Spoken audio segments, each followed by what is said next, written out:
নবীজি বলেন কিয়ামতের ময়দানে আল্লাহ পাক রব্বুল আলামিন হাতের মধ্যে কিছু পাগড়ি নিয়ে আল্লাহ দাঁড়ায় থাকবে আর ঘোষণা দিবে, কই বাপ মারা?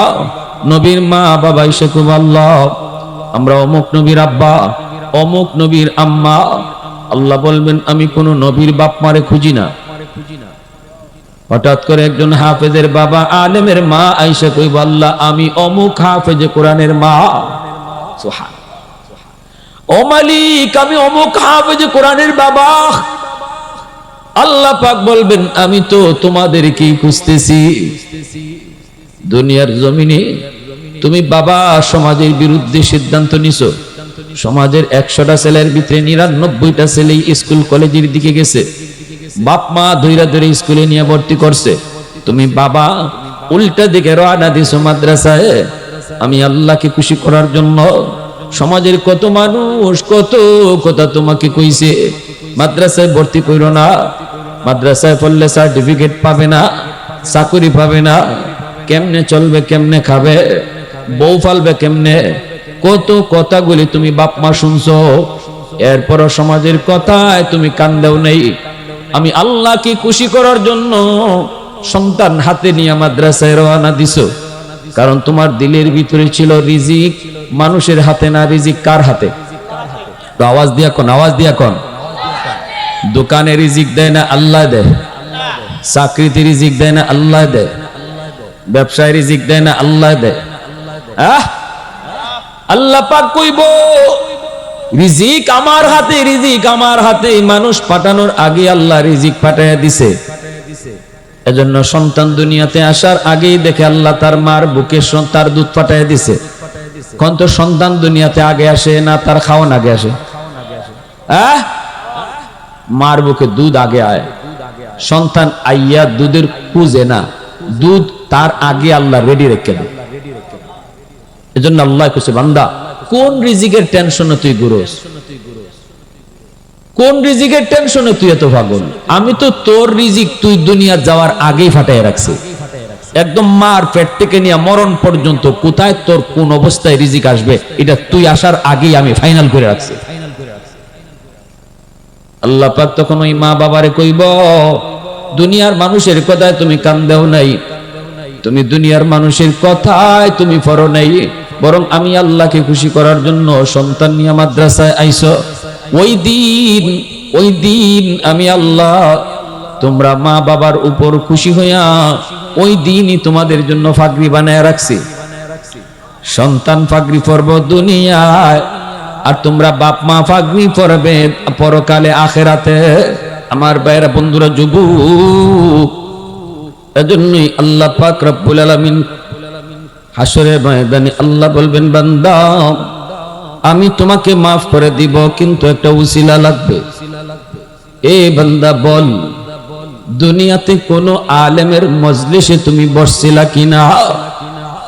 এতটুকু উসিলা যদি পাই আমি আল্লাহ তোমাকে এই উসিলায় মাফ করে দিব। দাকাইকুল আখবার নামক কিতাবের ভিতরে ইমাম গাজ্জালি রাহমাতুল্লাহি আলাইহি এই হাদিস কানে এনেছেন। তখন এই লোকটাই কইব না গো মালিক মনে পড়ে না, দুনিয়াতে কোনো আলেমের মজলিসে বসছিলাম মনে পড়ে না। এই তিনটা বাচ্চা এখানে কথা কইতেছে, এটা সরাই দাও।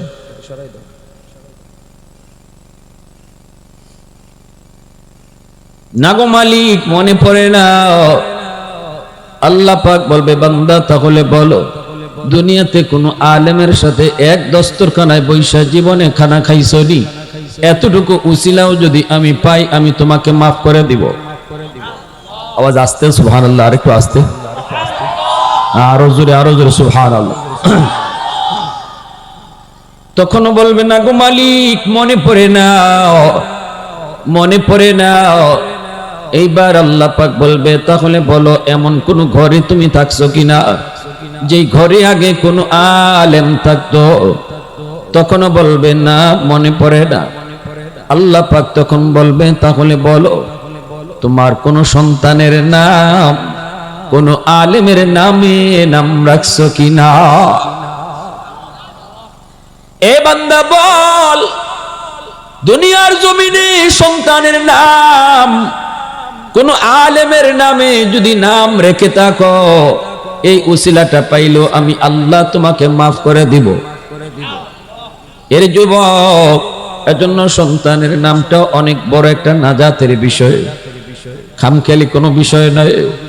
মন চাইলাম নাম রেখে দিলাম না, উলামায়ে কেরামের সাথে পরামর্শ করো, উলামায়ে কেরামের পরামর্শ নিয়ে সন্তানের নাম রাখো।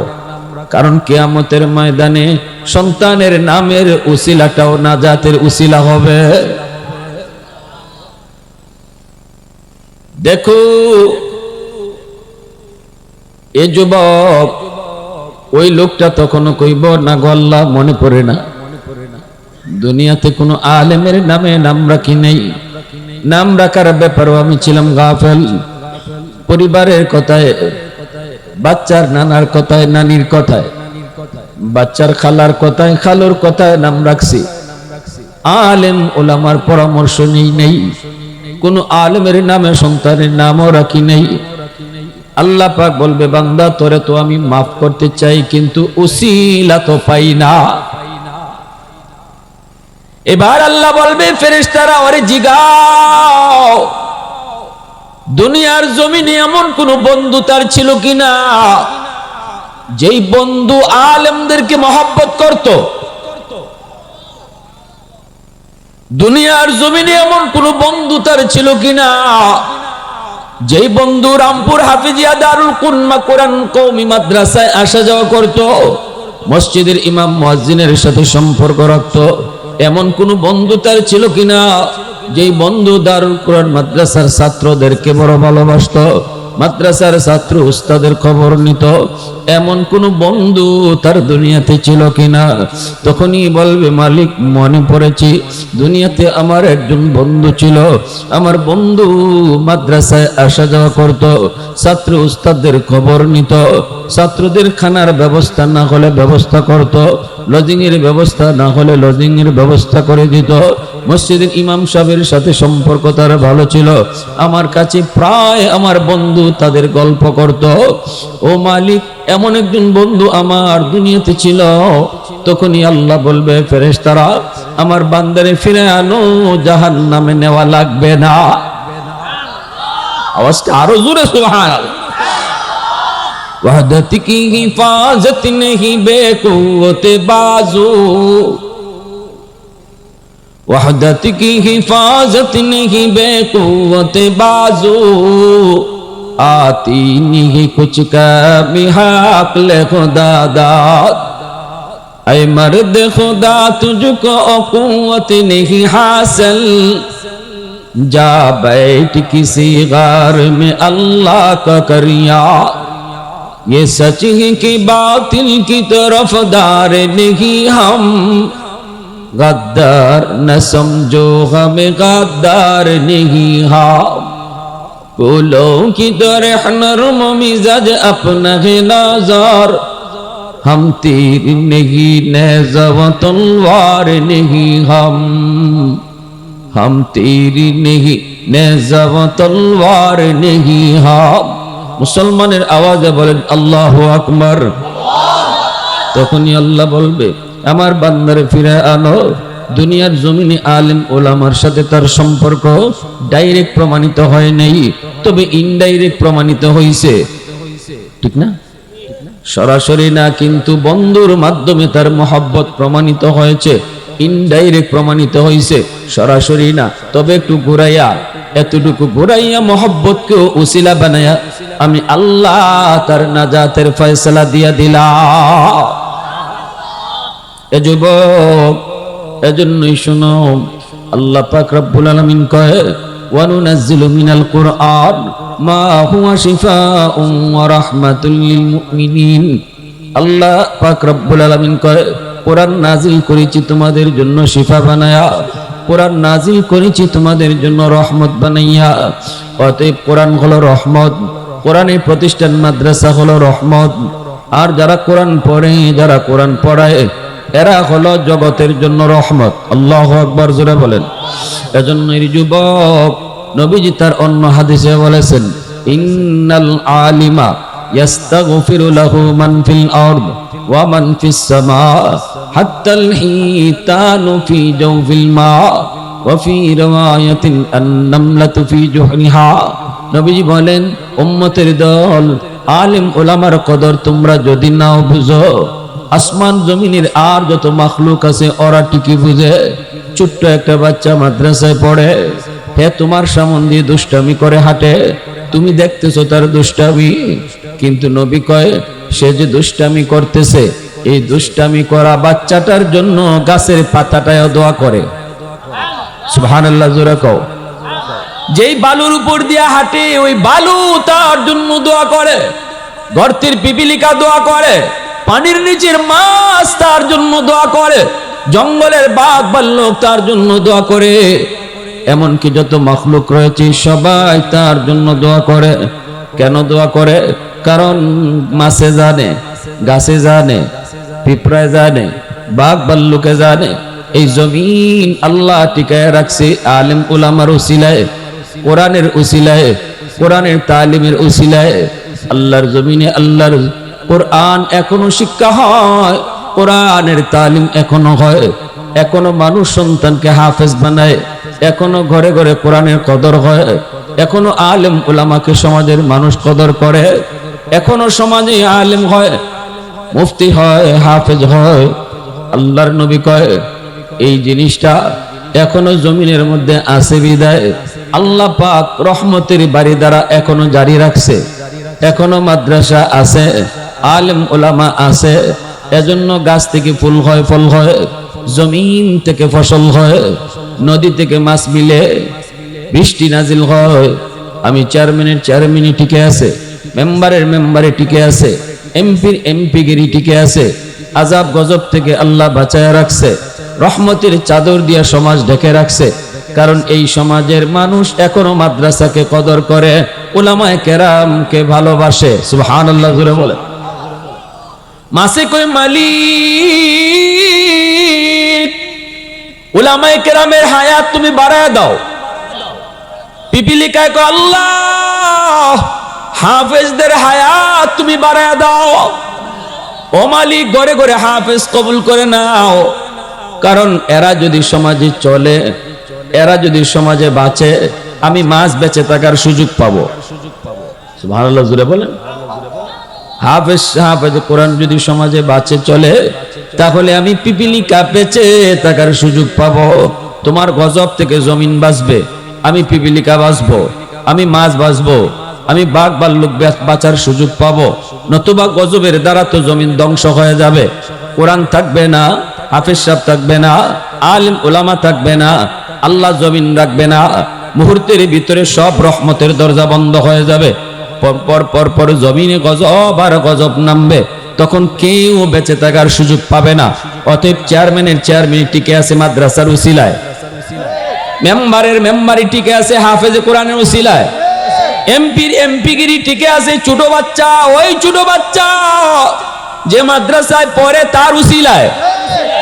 আমি যদি এখন মাদ্রাসা টিকায় রাখতে চাই, কেন? কয় নিজে টিকে থাকার জন্য। মাদ্রাসা বাঁচায় রাখতে হবে নিজে বেঁচে থাকার জন্য। মাদ্রাসায় যদি কেউ হাত দেয়, নিজের পায়ে নিজে কোড়াল মারে, ঠিক কিনা? মাদ্রাসা যদি কেউ কয় বন্ধ করে দাও, আল্লাহ বলবে তোমার জীবন আমি বন্ধ করে দিব। কারণ এই মাদ্রাসার উসিলায়, আলেমের উসিলায়, হাফেজের উসিলায় আমি আল্লাহ। তুমি চেয়ারম্যান দেখাইতেছি, তুমি মেম্বারে মেম্বারি করার সুযোগ দিছি, তুমি শিল্পপতির শিল্প কারখানা নিয়ে চলার সুযোগ দিছি, তোমাকে সুস্থতা নিয়ে বাঁচার সুযোগ দিছি। এরা থাকবে না তো তোমাকেও রাখবো না, ঠিক কিনা? এজন্য আমার ভাইরা একটু মনোযোগ দিয়ে কথাটা বোঝার চেষ্টা করো। মাদ্রাসা কেউ টিকায় রাখার অর্থ এই নয় যে আমি মাদ্রাসা টিকায় রাখছি, লক্ষ লক্ষ টাকা মাদ্রাসায় দান করি, আমার খাতিরে মাদ্রাসা টিকে আছে। না না, কথাটা এমন নয়। আমার নবীর হাদিস বলে তুমি বলবা মাদ্রাসার উসিলায় আল্লাহ আমাকে টিকায় রাখছে। একজন মাদ্রাসার ছাত্রকে আমি যদি করে খাওয়াই, লজিং রাখি, এভাবে কখনো বলবো না আমি ছাত্রটারে খাওয়াই। বরং নবীর হাদিস বলে তুমি বলো এই ছাত্রটার উসিলায় আল্লাহ আমাদেরকে খাওয়ায়। সুবহানাল্লাহ। এ আল্লাহর গোলাম, এজন্য শোনো, জগতের জন্য রহমত, সমাজের জন্য রহমত। এই যে রামপুর হাফিজিয়া দারুল কোরআন মাদ্রাসা, আমার আল্লাহর ভাষায় আপনাদের রামপুরের জন্য এই মাদ্রাসা হলো রহমত। রহমত, আল্লাহ পাক রহমত বানায় রাখছে। রহমতের চাদর দিয়ে গোটা সমাজটারে আল্লাহ ডেকে রাখবে মাদ্রাসার উসিলায়। কারণ সমাজের মানুষ মাদ্রাসাকে ভালোবাসে, মাদ্রাসাকে কদর করে, মাদ্রাসার সুখে দুঃখে পাশে থাকে, ছাত্রদেরকে লজিং রাখে, খাওয়ায়, সুবিধা অসুবিধায় পাশে থাকে। রাসূল কয় 4 দল মানুষ হলো জান্নাতি মানুষ, কুন আলিমান আও মুতাআল্লিমান আও মুহিব্বান আও মুঈনান ফালা তাকুন খামিসা। হয় তুমি আলেম হও, নয় তুমি তালেবে ইলম হও, নয় তুমি আলেমদেরকে মহব্বত করো, আলেম উলামাকে সাহায্য সহযোগিতা করো। রাসূল কয় 4 দল মানুষ হলো জান্নাতি মানুষ, ফালা তাকুন খামিসা, 5 নম্বর দলে কেউ যাও না। অর্থাৎ আলেমদের প্রতি বিদ্বেষ রাখো না, মাদ্রাসার প্রতি বিদ্বেষ রাখো না। আমরা যারা এখানে আসছি বসছি, আলহামদুলিল্লাহ আমরা 4 দলের ভিতরেই সবাই আছি, ঠিক না? কেউ আলেম, কেউ ছাত্র, কেউ মহব্বত করে আইছেন, কেউ মহব্বতও রাখছেন, আবার সুযোগ পাইলে সহযোগিতা করার নিয়ত লইয়া আইছেন, ঠিক কিনা জোরে বলেন।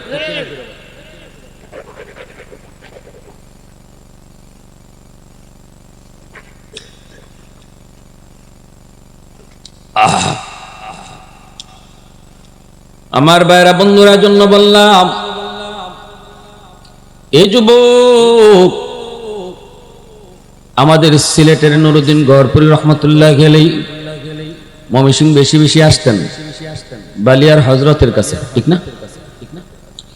আসরের নামাজ পড়ছেন সিলেট, মাগরিবের নামাজ পড়ছেন ময়মনসিংহ। কোন বিমানে আইতেন, কোন বিমানে যাইতেন, নবীর হাদিস কই আলেমদেরকে সবাই চিনে, সবাই জানে।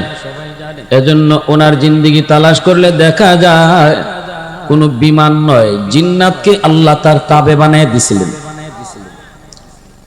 এই ময়মনসিংহ, এই সিলেট কোন বিমানে? কয় আল্লাহর বিমানে। চিনতো, জিন্নাতরাও চিনে নবীর একজন নায়েবকে, জিন্নাতেও চিনে জানে। আল্লাহ আমার মতো জিনরে তো আল্লাহ তুমি বাঁচিয়ে রাখছো ওই আলেমের উসিলায়, সুবহানাল্লাহ, তার উসিলায় বাঁচিয়ে রাখছো। সপ্তাহখানেক ব্যাপী তাফসীর হয় সোনারুঘাট হবিগঞ্জের আমাদের এলাকায়। বয়ান করলাম, গফুরি সাহেবের কথা আইছে, হুজুররা বলতেছে হুজুর গফুরি সাহেব যতদিন জীবিত আসলেন আমাদের এই তাফসীরে বয়ান করছেন, আপনি যেখানে চেয়ারে বসা। উনি একবার বয়ান কইরা বলতেছেন যে আমি থাকবো আজকে, আমরাও রাখলাম। রাত 2টার সময় উঠে বলতেছে যে না আমি চলে যাব, ফজরের পরে আমার বুখারীর ক্লাস আছে, আমি ক্লাসে চলে যাব, আমি রাত্রি চলে যাব। 2টার সময় এখন গাড়ি পাই কই, কেমনে হুজুরে পাঠাবো? আমরা তো টেনশনে, হুজুর এত রাত্রে তো গাড়ি পাবো না, পাঠাইমু কেমনে? হুজুর বলছি আমাকে পাঠাও, আমি বলছি আমি চলে যাব। হুজুররা বলতেছে হুজুরের পিছনে পিছনে আমরা ছুটলাম, হুজুর নিচে নামলেন, কেউ সাহস নেই সামনে যাওয়ার, লাঠি হাতে, একটু কথা বলনি বাড়ি শুরু করবে। আমরা পিছনে পিছনে ভয়ে কাঁপতেছি। মেইন রোডে যায় হুজুর দাঁড়ালেন, লাঠিতে ভর দিয়ে দাঁড়ায় আছেন। পুরা শহর নিঝুম, পুরা শহরটা একদম নীরব নিস্তব্ধ, কোনো আওয়াজ নাই, রিক্সা নাই, গাড়ি নাই, টাড়ি নাই, কিছুই নাই। কেমনে হুজুর এত রাত্রে তিনি যাবেন গহরপুর? এত দূরের রাস্তা, প্রায় 2-2.5 ঘন্টা লাগবে। রাত 2টা বাজে কেমন করে যাবেন? আমরাই বা কেমনে পাঠাবো? আমাদেরকে তো হুজুর নিষেধ করছেন, আমি তো তোমাদেরকে বলি নাই পাঠাও, আমি বলছি আমি চলে যাব। দাঁড়ায় রয়েছি রাস্তায়, হঠাৎ করে দেখি একটা সাদা রঙের প্রাইভেট কার শা ডাকায়া হুজুরের সামনে হাজির। তাকায় দেখলাম ড্রাইভারের মাথায় সাদা পাগড়ি, পরনে সাদা জুব্বা, মুখে সুন্নতি দাড়ি। আইসেই গাড়িটা থামাইলো, সালামটা দিয়ে কয় হুজুর গাড়িতে বসেন। হুজুরও টান দিয়ে গাড়িটাতে বসলেন। আমরা তো সামনে যা দাঁড়াইলাম, ভাই তুই কে, করতে গাইছো তুমি, হুজুরে নিয়ে কই যাও? তোমাকে কোনোদিন তো আমাদের এলাকায় আমরা দেখি নাই, এই গাড়িটা তুমি কোন গ্যারেজে রাখো, কোত্থেকে তুমি আইছো, একটু ঠিকানাটা বলো। কোনো জবাবই দেয় না ড্রাইভারে। আমরাও গাড়ি সারি না, আমাদের তো একটু বোঝা দরকার আছে কই নিয়ে যায়।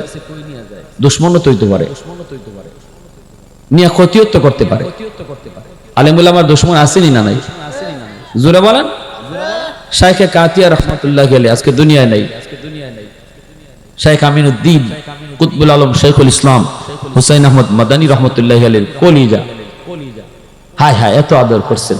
আমি যে মাদ্রাসায় পড়ালেখা করছি এই সিলেটের ভাটি অঞ্চলে, উনার কারণে কোনো গান বাজনা করাইতে পারে না, এক্সিবিশন হইতে পারে না, যাত্রা প্যান্ডেল হয় না।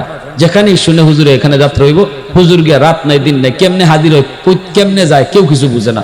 ওই গিয়ে হাজির হইয়া এমন গরম তবিয়তা ছিল, যাইয়েই উনি সুজা স্টেজে উঠতো।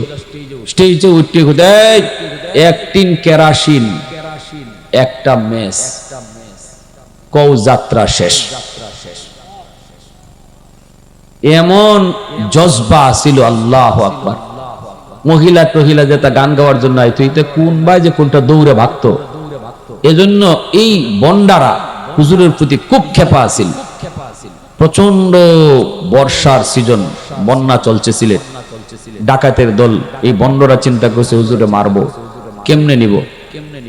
আসছে হুজুরের কাছে নৌকালিয়া মাদ্রাসায়, এসে হুজুর আমাদের এলাকায় বহুত বড় একটা দ্বন্দ্ব, আপনি যদি না যান দুই দলে মারামারি করে খুনাখুনি হবে, হুজুর একটু আপনি দ্রুত যাইতে হবে, আর আপনি গেলে পরে মনে হয় মাঠটা থামবে, একটু দয়া করে যদি আইতেন।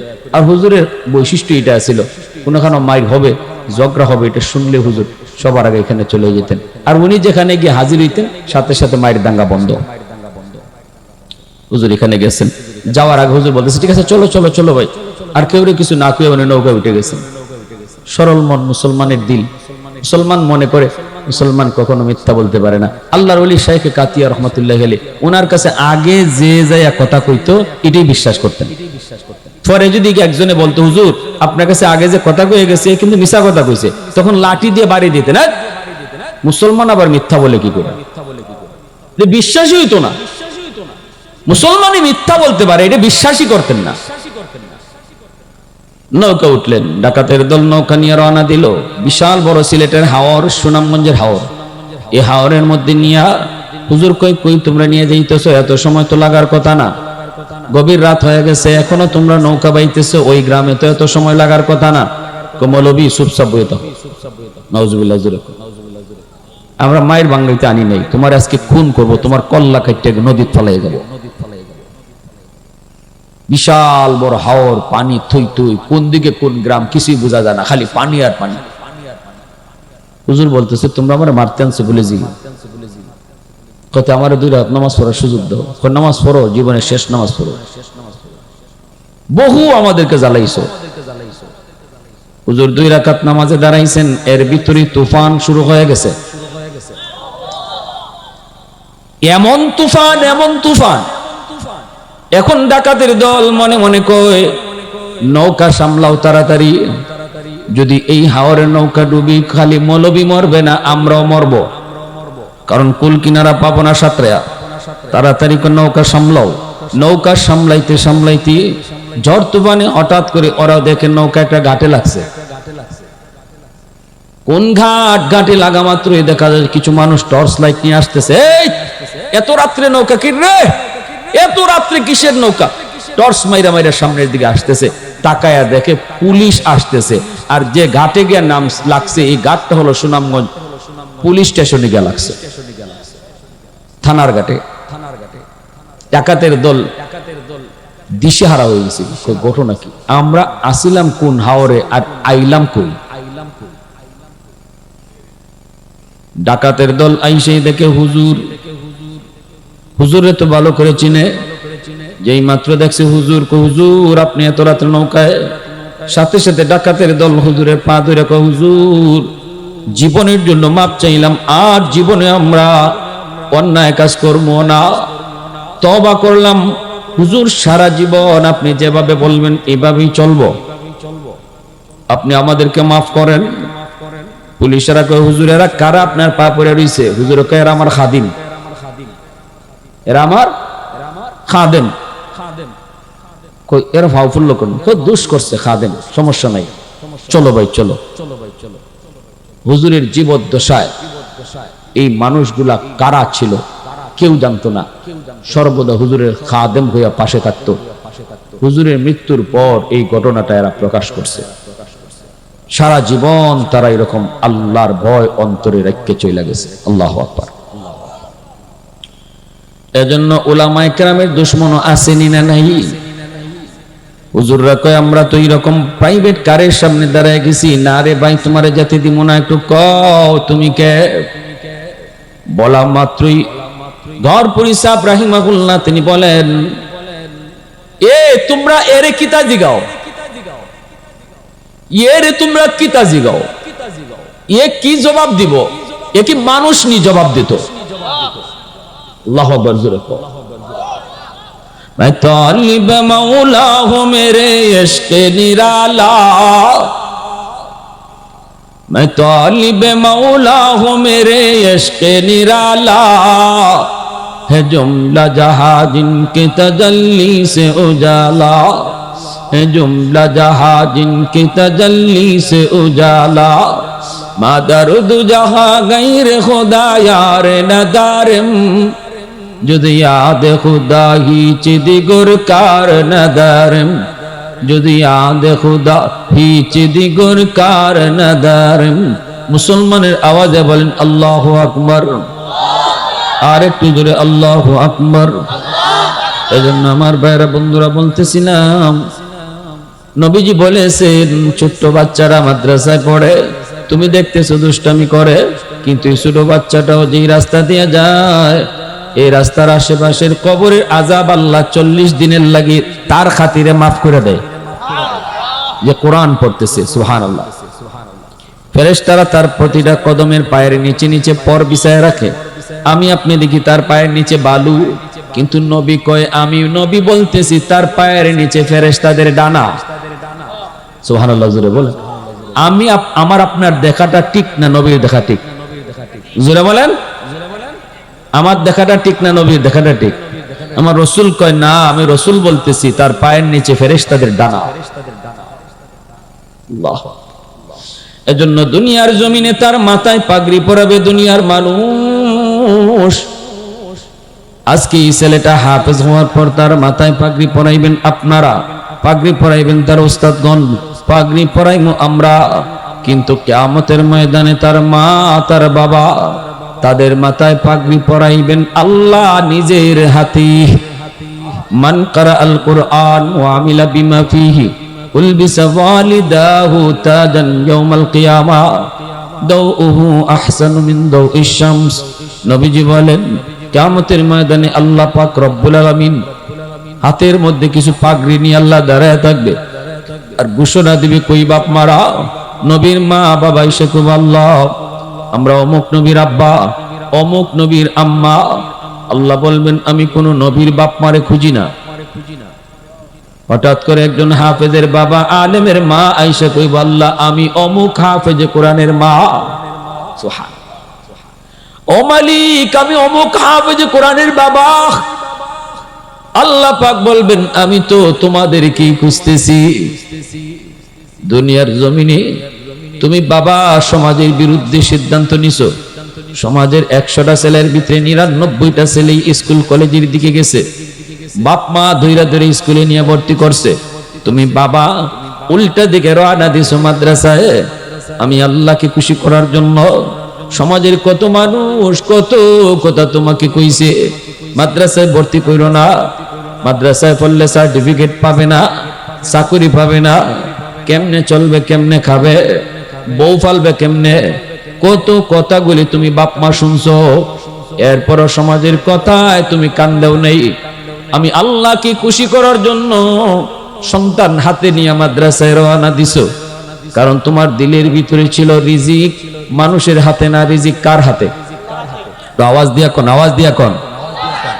দোকানে রিজিক দেয় না আল্লাহ দেয়, চাকরিতে রিজিক দেয় না আল্লাহ দেয়, ব্যবসায় রিজিক দেয় না আল্লাহ দেয়। আল্লাহ পাক কইব রিজিক আমার হাতে, রিজিক আমার হাতে। মানুষ পাঠানোর আগে আল্লাহ রিজিক পাঠাইয়া দিছে। এজন্য সন্তান দুনিয়াতে আসার আগেই দেখে আল্লাহ তার মার বুকে তার দুধ পাঠাইয়া দিছে। কোন তো সন্তান দুনিয়াতে আগে আসে না তার খাওয়ান আগে আসে?